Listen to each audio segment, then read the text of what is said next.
Hyrox is the fitness race that has seemingly overtaken all of fitness. You know, Hyrox, I got in trouble for calling Hyrox professional burpee broad jumps. I've signed up for and I'm competing in Hyrox, Dallas, November 23rd. For him and B, what that means is clean, they gotta stay with. But for me, it started around when there was a mental determination. Hyrox has filled in the hole that CrossFit was for a lot of us. It's race day, finally. I woke up in a totally different country, in a totally different place. I'm back in Canada. I'm in Ontario, or really Ontario to be exact, which is where my parents live and where I grew up and went to high school. We have some eggs cooking up. Those are probably done, to be honest. This is meal one of the day. I just did a bunch of work this morning. We got some toast. We're gonna do eggs, some toast, then I'm gonna eat again right before noon, head down to Toronto. I don't race till like 6:50, which is an actual dream. I can just chill all day and hang out, get some food in, get some electrolytes. Rather than an Ironman, which starts at like the ass crack of dawn and you have to go all day, this is a nice change. This is also, this is like the most stark contrast from where I came from. Miami, it's like Lamborghinis and BBLs and fake lips and money and boats and sunshine, and this is like the most wholesome place on earth. My parents' house is extremely relaxing and chill and small town, so it's definitely good pre-race. Or I don't know, it's like lulling me to sleep slowly. I don't know, the Miami time was just go, go, go, but we gotta go race. So I wanted to see what all the hype is about, so I signed up for Hyrox Toronto, the first one in Canada. I started training for it about 3 months earlier after taking a little bit of a break after Ironman prep, and this is my first Hyrox experience. We are T-minus like 6 hours and 50 minutes till my first Hyrox. My favorite thing about Hyrox so far is going later in the day. I don't know if it's always scheduled like that, but Hyrox Pro Men for Hyrox Toronto today go at 6:20, and I don't race till 6:50, which is so nice compared to Ironmans and marathons that start at the ass crack of dawn. I personally love it. We're heading down to Toronto now. I grew up about like an hour and a bit north of Toronto, so it's cool to be home and like racing at home. My parents are coming tonight, my buddies are coming. It's a cool experience. All my other events that I've done, Ironmans, marathons, have all been on the West Coast or down in Houston. I've kind of done something like everywhere but home, so it's nice. And I do want to do more events like local to this area, but we are headed down. First meal of the day was 4 eggs and 4 pieces of toast, a little bit of peanut butter and jelly. Peanut butter and jam sandwiches are performance enhancing drugs, and if you think otherwise, you're wrong. I have a bunch of food with me in this guy right here. We got a lunch cooler. Best thing about also competing at home is mom puts together a nice little lunch for you. And I'm gonna eat one of these chicken and rice meals right here. Pretty straightforward. I've just been eating chicken and rice forever. White rice is probably the easiest carb source to get in to ensure that you're gonna have a good race performance. And when it comes to performance-based nutrition, it's really just salt and carbs and water. If you got those covered, you're probably gonna be fine. So yeah, I'm gonna eat this on the way. I have another one of those meals ready to go. I got some bananas, I got some dried mangoes for right before the race, and then some electrolytes. So we're gonna go pick up my buddy Brad, and then we gotta go check in to Hyrox Toronto. It's already going on. There's been people going all day, doubles and the girls and stuff like that. So I want to watch a little bit as well before I go, because I kind of forget the order I'm supposed to do everything in, to be honest. So it's a mystery.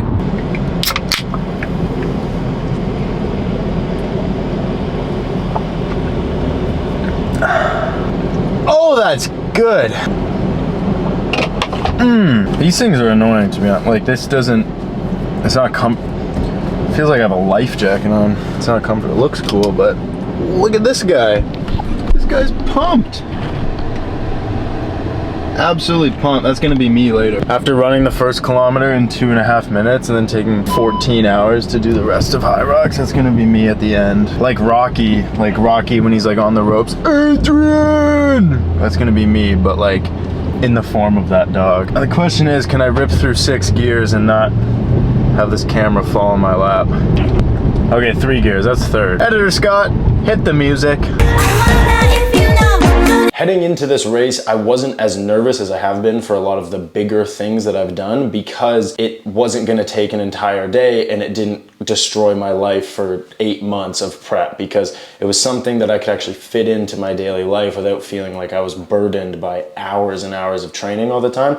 And I definitely needed that. Coming off the back of this last Ironman prep, I was pretty destroyed. My body was destroyed. Mentally, I was just super tired, and I just felt like I was so restricted and always had so much training. Took a little bit of a break, and then I was like, you know what, Hyrox is perfect to transition in my next set of goals, because it's going to improve my overall fitness. It's something a little bit faster, which is something I've neglected for the last 2 years, because I kind of just got obsessed with the endurance stuff, Ironmans, marathons, stuff like that. But I have a 38 waist. You know what's nice is you're probably the only one that'll watch this video. Oh no. Oh yeah. Oh. Oh yeah. We're here at the Enercare Center in Toronto, and we're early. We're early for doing a freak out. We made it to the venue. We actually came here earlier. That's why you saw those clips earlier of the venue. It's crazy in there. That's why we're not inside, because it's just nuts. Loud music, a lot of chaos. So we're just hanging outside. We're super early. I don't know, I felt like I should be early. But now we're just doing nothing and chilling. I don't go for like another hour 30. And no nerves compared to other events. Ironman, way more nervous. This is just like, you just gotta do it. It doesn't feel that bad, which is nice. Doing it in the afternoon, have all day, just hanging out, Hyrox. Heading into it, I wasn't nervous. I was excited. It was in my hometown, near my hometown. My friends and family could come. I had been traveling for 5 weeks from Calgary to Houston to Austin to Miami and then to Toronto. I'd been on the road living out of a backpack this entire time. So my prep went well and I felt really fit. But as you're gonna see when I actually started racing, it was definitely a little bit of humble pie was served to me on the day of the race. They're just like really I know, because she was so... Yeah, exactly. If you're thinking about doing a Hyrox, it is one of the best events that I've ever been a part of, and it was really interesting because it's all inside and it's all in this main convention center area, which I think is really cool because it actually is a great spectator event. The spectators can walk around and watch people race. And coming from Ironmans and marathons, it's really hard to actually watch somebody do those events because you're covering so much ground outside. So we go in and there's thousands of people, so many people. We're here.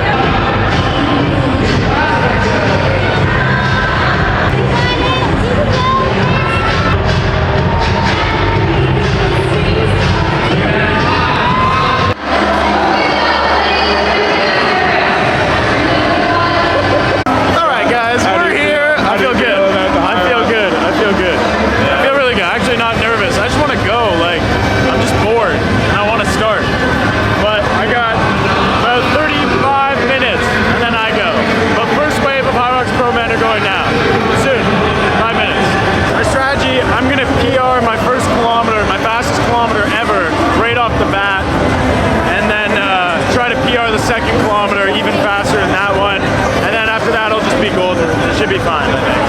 Right? Another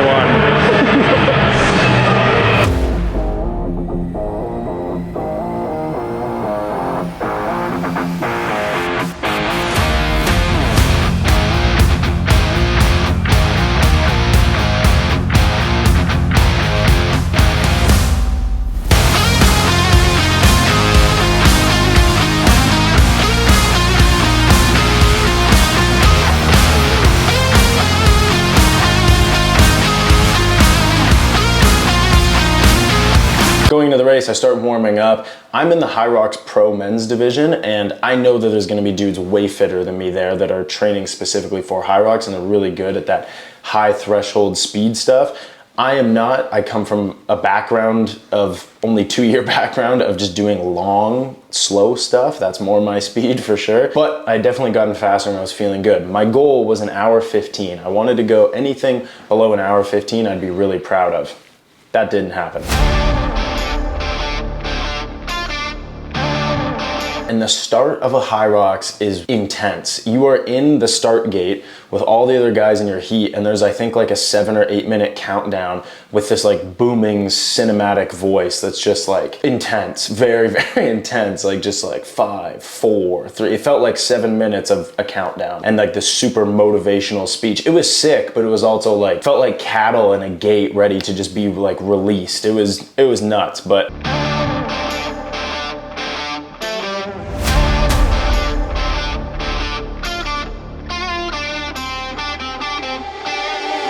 race starts, everyone goes out so hot, so hot. And I was conscious, no one wanted to stand at the front either before they went. Everyone was kind of like hanging back and there was just a gap. So I was like, I'll just stand at the front, I guess. Even though I knew so many guys were gonna be faster than me, I was like, I'll stand there. We take off and I was very conscious of not going out too hot. I didn't want to push an insane pace because I knew that I would break down fast. But I did it anyways, because that's just how it goes in race. The hype is so real. There's hundreds and hundreds of people lining the actual run track in the convention center. Everyone's moving so fast, so you're just in it.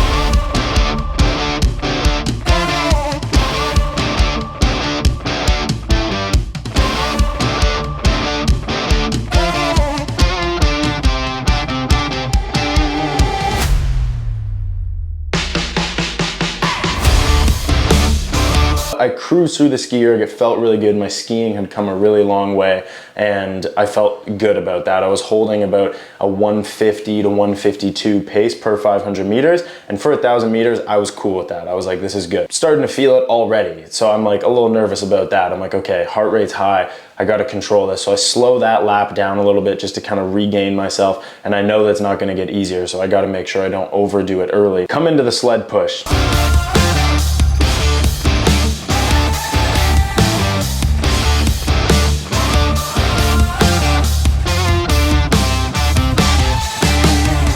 Sled push is 202 kilos, which is like almost 450 pounds. For me, I can push a sled that is that heavy, but my high heart rate capacity and also pushing a 450 pound sled was not the best. And you got to do it for 100 meters, I believe, or 50 meters, feels like a million. And my legs were just pretty tired already. I was like, okay, this isn't good. My legs are feeling this.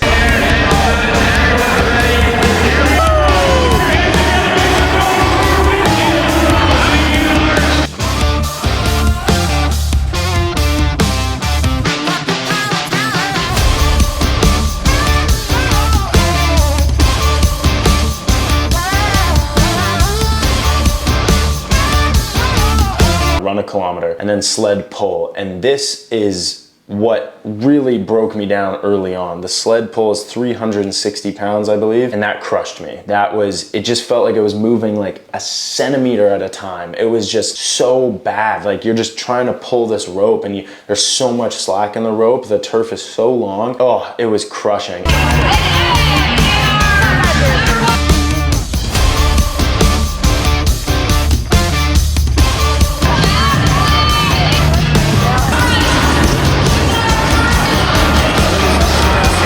And then we head out on the run. I'm with a group of guys that were just doing the sled pull with me. I'm like, oh, everyone's beat, this is good. Like I'm not behind everybody. And then everybody just resumes a 4-minute kilometer, cruising, comfortable, nice, calm breathing. And I was like, hey guys, I thought we had an agreement here. I thought we were all tired. Wasn't that just really hard for everybody? Wasn't everybody struggling a lot and probably couldn't resume like a super fast pace afterwards? Run another kilometer and then we get into burpee broad jumps.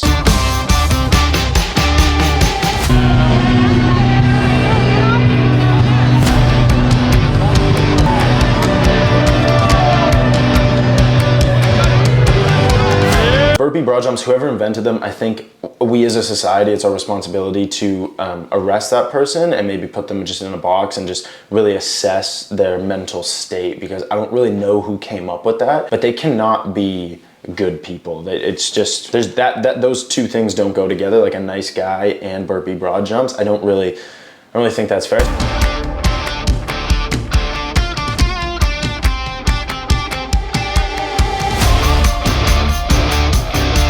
It was really, really hard. I was able to move through them at a decent pace, but it hurt. It hurt a lot. Run a kilometer and I'm slowing down at this point. I slowed that kilometer down a lot because I was like, okay, like my heart rate is through the roof. My legs are tired. It is getting painful and I was starting to get worried. I was like, I'm on the verge of blowing up here. Hop onto the rowers.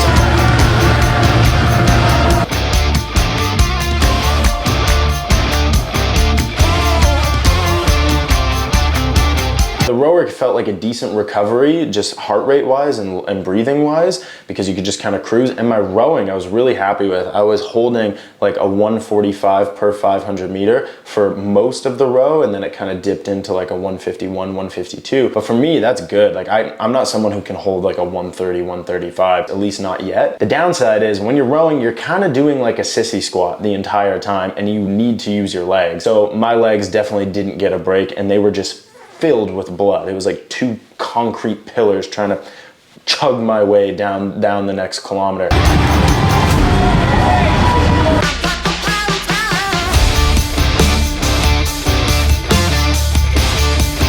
We take off, run a kilometer, legs are destroyed. I'm starting to cramp a little bit. And I think that wasn't, usually cramping for me is like a hydration issue, but I've really nailed down my hydration and nutrition before races. Having done Ironmans, triathlons, marathons, I pretty much know exactly what works for me and to avoid cramping. But the only thing that makes you cramp when all of that's dialed is the fact that your legs just aren't prepared for what you're doing to them.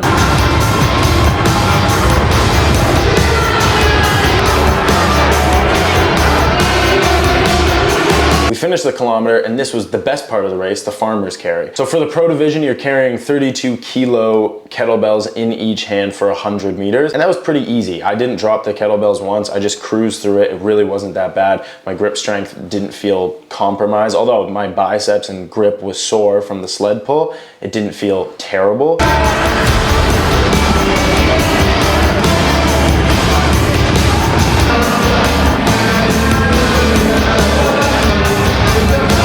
And then you finish that next run and then Mike Tyson just sends you into the shadow realm with sandbag lunges at 30 kilos on your back for 80 meters, I think, or 100 meters. And then I was crushed. That crushed me. I was feeling good and I pushed that run and then getting into the lunges, just like probably 4 lunges in, legs just cramping, like cramping so bad. Some of the worst cramping I've ever had.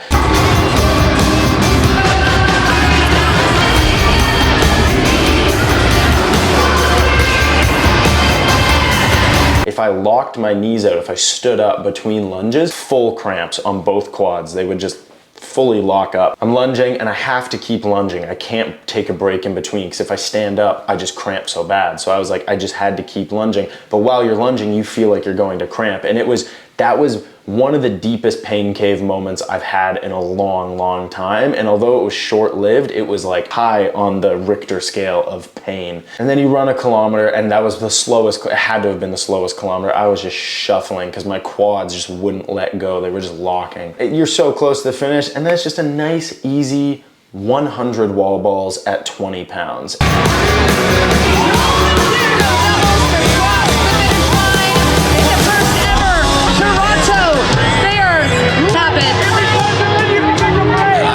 First set I did 16 because I was like, oh, I could probably do sets of 20. I'm still delusional at this point. No matter how much pain I'm in, I'm still delusional about my fitness. I do a set of 16 trying to get 20, couldn't get 20. Take a second, regain my breath, and then I break it into 10s for the rest. 4 with 3 in the men's pro doubles right now.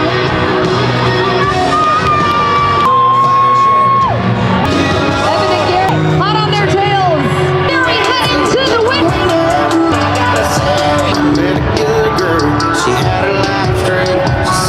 And that was my favorite part, was that there was like some really dark, difficult moments during this race that were just short and aggressive. And I'm used to like hours in the pain cave where it's like a dull, awful pain and so much self-doubt and you're trying to control the voice in your head. This is like, you don't even have time to think. You're just in so much pain. You're trying to avoid the survival mechanism of you need to stop. And it was really cool. I enjoyed the suffering. That was very, very good. And that's why I like I'm not the best athlete on YouTube. I'm not the craziest runner. I'm not gonna do anything that is the most impressive thing to ever be done, but I'm gonna do some really hard things because I'm a super curious person. I like what's on the other side of those moments where I cross that Hyrox finish line and I'm crushed. I just lay down, I'm just laying there like, what the fuck just happened? Like, just absolutely destroyed my body. That is what I like.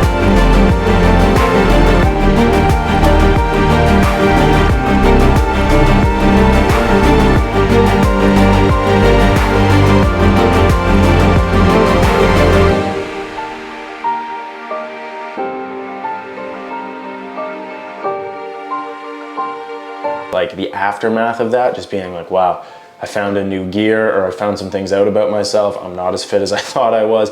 All of those things. Pursuing hard things voluntarily always makes you a better person. I finished the race, and it's so cool because my friends and family are there because it's local. That's where I'm from. So I get to see everybody. I'm hugging them. I'm just like, that was so brutal. From a buddy I used to go to school with, still cool with.